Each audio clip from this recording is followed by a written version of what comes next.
Welcome back to Birds of a Feather. This is your daily Baltimore sports podcast, and my name is Nathan Stroud, and today we're going to be recapping the Orioles and Brewers Game 1 that just ended about 20 minutes ago. Unfortunately, the Orioles with another loss. They've lost 7 straight games now, and they're in a position where they've got to win the next 2 games to even take this series versus Milwaukee. But the bad news is that we don't even know who's pitching tomorrow for the Orioles. So we're going to be recapping this Orioles-Brewers game. Obviously, it's disappointing again that the Orioles found a way to lose. It was a lot closer of an effort than the recent losses that they've had. They did put up a good fight in this game, but they just ended up losing it late due to just a little bit some mistakes. Nothing too crazy happened this game. They didn't lose in some insane way. They just lost a close baseball game that they ended up coming back in, but then ended up losing at the end of it. And going over this Orioles-Brewers game, again, the Orioles lose 5-4 to the Milwaukee Brewers, and the Orioles losing streak goes to 7 games. They're 15-31 on the season, 7-16 on the road. And, not the greatest day for the Orioles. It wasn't the worst day, obviously, in the world. They went out and they put up 4 runs. They let up 5 runs. It wasn't the worst possible game, but it still is a pretty heartbreaking loss because they ended up coming back into this game after being down 4-1, thanks to a Cedric Mullins 3-run homer, and then they just lost it late in the 8th inning. So going over this offense, the Orioles offense put up total 6 hits, scored a total of 4 runs off of that. They went 1 for 6 with runners in scoring position, so again, they had chances to score, but they just couldn't really bring, as many people home as they wanted to early on in the game. They left 6 guys on base. Going over to the hitting, Jackson Holliday goes 1 for 5 as the leadoff guy. Ryan Mountcastle 0 for 4, Gunnar Henderson 0 for 3, and then Ramon Laureano, who just continues to be very solid for this team as that rotational outfielder guy. With Colton Cowser down and with Tyler O'Neill hurt, with both of those guys injured, Ramon Laureano pretty much became an everyday player. Like Ramon, Heston, those 2 guys have really become everyday players for this Orioles team. Obviously, Heston didn't play today, but Ramon Laureano has pretty much become an everyday player at this point until one of those 2 guys comes back. Even when Tyler O'Neill comes back, I still think that we should probably put Ramon Laureano in more than Tyler just because he's producing more offensively. But Ramon Laureano, he goes 3 for 4 with a solo home run. He got that home run in the 2nd inning. The Orioles actually ended up scoring first in this game. They went up 1-0 due to thanks to Ramon Laureano. But he's been great. He's a great outfielder. He has a very, very strong arm, and he's been hitting the ball well for the Orioles this year with a .543 slug. He's the highest slug on the Orioles team. I think he has the 2nd most home runs on the team behind Cedric Mullins. But he's been such a reliable hitter. He had a 4-hit game, I think, last week, and then today he has a 3-hit game.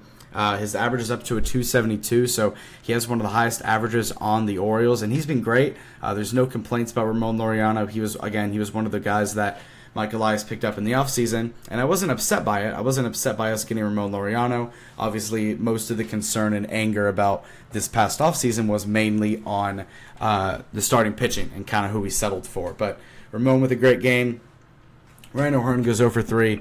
Ramon Urias goes 1 for 4. And Cedric Mullins, who put the team on his back in the 7th inning to get the Orioles back into the game. Obviously, the Orioles went out and scored first. They went up 1-0. And then, the next, in the bottom of the 2nd inning, Dean Kramer gives up 3 runs. We're down 3-1. And then in the 5th inning, we're down 4-1.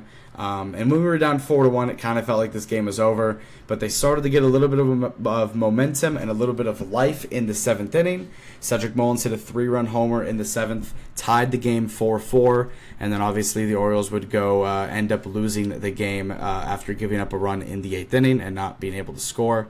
But Cedric Mullins hit a 3-run home run. It was his only hit of the game, but it was the biggest hit of the game. And if the Orioles went on to win this game, it would have probably been the biggest hit of the season because, again, every single Orioles game at this point is a must-win. And Yeah, Cedric Mullins with the 3-run homer. Obviously, he's continued to be great. He hasn't necessarily had the greatest average, but he is the first Oriole to hit double-digit home runs on the season. This was his 10th home run of the year. He leads the Orioles in home runs with 10, and he's continuing to do his thing, and also coming up clutch when needed. Dylan Carlson got the start in left field today. He went over 3. Michael Hanley got the start at catcher. He goes over 3. And then at the in the ninth inning, we pinch hit Adley Rutschman, and he goes 0 for 1 with a flyout. So the offense had their opportunities. Again, they went 1 for 6 with runners in scoring position. They left 6 guys on base. And obviously they score first, but in the 3rd, 4th, 5th, 6th inning, they could have scored in those innings to maybe, get the score, add on more runs little bit earlier in the game than what they did in the 7th. But, they got the 3-run homer in the 7th. They got the big hit. And then in the 8th and 9th inning, they didn't end up scoring a run.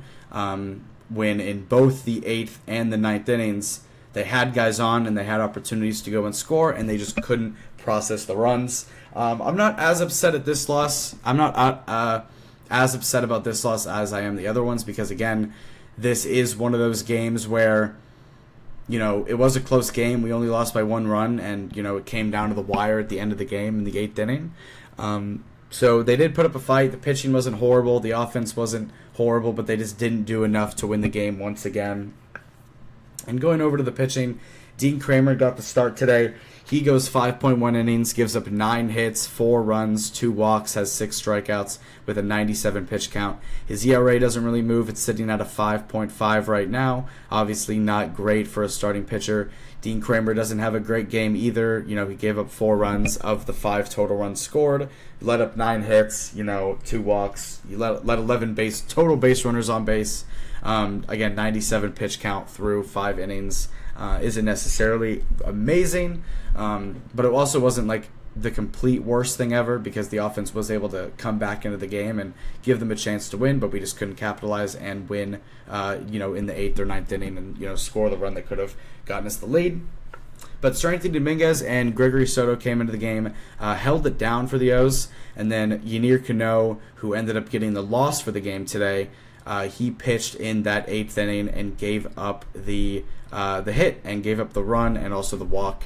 Gave up the go-ahead run for the Brewers, and Yennier Cano gets the loss. His struggles continue. He has a 5.06 ERA. He continues to struggle throughout this season, and hopefully he can get better because, again, Yennier Cano is one of the more reliable guys in this bullpen. At least he should be, but he just has not been reliable at all this year. And again, he gives up the go-ahead run in this game. When we go and we look at tomorrow, for the game tomorrow, it's going to be very interesting to see what happens because we don't actually know who's pitching for the Orioles yet tomorrow. For the Brewers, it's going to be Logan Henderson, who has had a pretty good year so far in his 2 starts. He's 2-0 in his 2 starts, 2.45 ERA, 11 innings, 7 hits, 16 strikeouts in his 2 starts, 2 walks and 2 homers. So Logan Henderson has been great for the Brewers in his couple of starts. I don't know who's going to be pitching tomorrow. I don't know if it's going to be Chase McDermott, Brandon Young, or calling one of those guys up from AAA, or if we're going to have Charlie Morton start tomorrow. I don't know what we're going to have. I don't know what's going to happen. I wouldn't be surprised if it's Charlie, but I also wouldn't be surprised if it's Brandon Young or Chase McDermott in tomorrow's game. Again, if they want to win this series, they got to win the next 2 games. I'm confident about the game on Wednesday because on Wednesday we've got Tomoyuki Sagano pitching, but tomorrow we don't even know who's pitching for us, and every single time that's happened this season where we don't know who's pitching, it always leads to being a disaster the next game. So, usually when you don't know who's pitching, it means it's going to be a bullpen game or just someone who doesn't usually start, and most of the time that doesn't lead to a lot of good things. So, my confidence for tomorrow's game is kind of at an all-time low, but if they do want to win this series, they got to take tomorrow and they got to take Wednesday's game, and then they'll win the series. But if they do lose tomorrow, then they automatically lose the series because they would have dropped 2 games. So, again, it's unfortunate with the Orioles. Obviously, you wish that they could have went out and gotten a win. There also was an article by Jeff Passan that came out this morning. He also talked about it on ESPN this morning. But he talked about why the Orioles are this season's biggest disappointment, and he could not be farther from the truth. Further from the lie. He is spinning the truth right now. Obviously, this is the most disappointing team in baseball due to the expectation of this Orioles team to go out and do good. But again, they just haven't been able to win games. Whether that's losing in close games or getting blown out early and not being able to come back. They're just finding ways to lose games in every single fashion. They're 15-31 on the season. They've lost 7 games in a row, and they're 16 games below 500. And it couldn't really get much worse for the Orioles. So hopefully they can go out and win this series. They can win the next 2 games because that's what they're going to have to do to win the series. Again, this is like a 6-game or a 7-game road trip that they're on right now. They lose their game to Milwaukee, and they're back at it again tomorrow. Again, I'll have an episode up tomorrow night recapping the game tomorrow, probably around the same time that today's episode's coming out. But again, there isn't too much to say about this Orioles team, because this has now happened 7 times in a row. And at this point, I think Orioles fans are kind of numb to what's going on this season. You can keep saying over and over again that you wish they can break out of the slump, or that they can go on a run, maybe go on like a 7-3, 8-2, 9-1 run across 10 games. Like, you keep saying that, you keep wanting it to happen, you keep believing in the talent, you keep believing that something good can happen. But the Orioles just find ways to disappoint their fans and find ways to disappoint the baseball community every single time. We are now 0-3 in the Tony Mansolino era. So, just things couldn't really get worse for this Orioles team. We're 12 games back in the division right now, and we're last in the AL East. So, can't really get much worse for the Orioles. Obviously, there isn't really too much to say. Everything that I've kind of really wanted to say about this team, I've said over the past few episodes. But, Orioles find a way to lose another game. Not very surprising. I got my hopes up whenever Cedric hit that bomb, when it was a tie game. I got my hopes up because, again, these are the type of games that the Orioles need to win. A lot of their losses this season have been because the starting pitching kind of just failed them early on, and they haven't been able to come back and win because the starting pitching has been so bad, and they kind of just roll over and die. But these games where it's close in the 7th, 8th, and 9th inning, like it was today, they have to find ways to pull out those games. I trust them to maybe win close games, but they just didn't do it today. We'll see what happens tomorrow. Again, I'll have an episode up sometime tomorrow night around the same time. Hopefully this Orioles team can get back on track, and sooner rather than later, because they're running out of time. And I want to thank you all again so much for tuning into and listening to this episode of Birds of a Feather. Again, my name is Nathan Stroud. I am the host of the show. This was episode 45. We're zooming through this season already. We're already, 46 games into the season.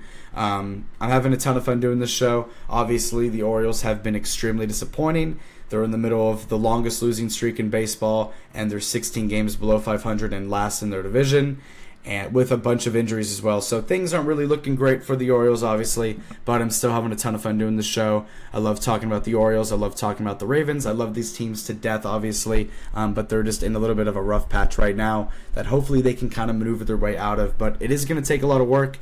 They do have a long way to go before they can even think about making a playoff push. They would have to get to, above 500 first, which is, that alone is going to take a long time. But the Orioles just got to find a way to get back into the season. I do believe it still can happen because there's still like 130-something games left. But, time's running out, and time's running out really quick for this team to find its footing, find its way. They haven't found any sort of rhythm or momentum all season at all in any capacity ever.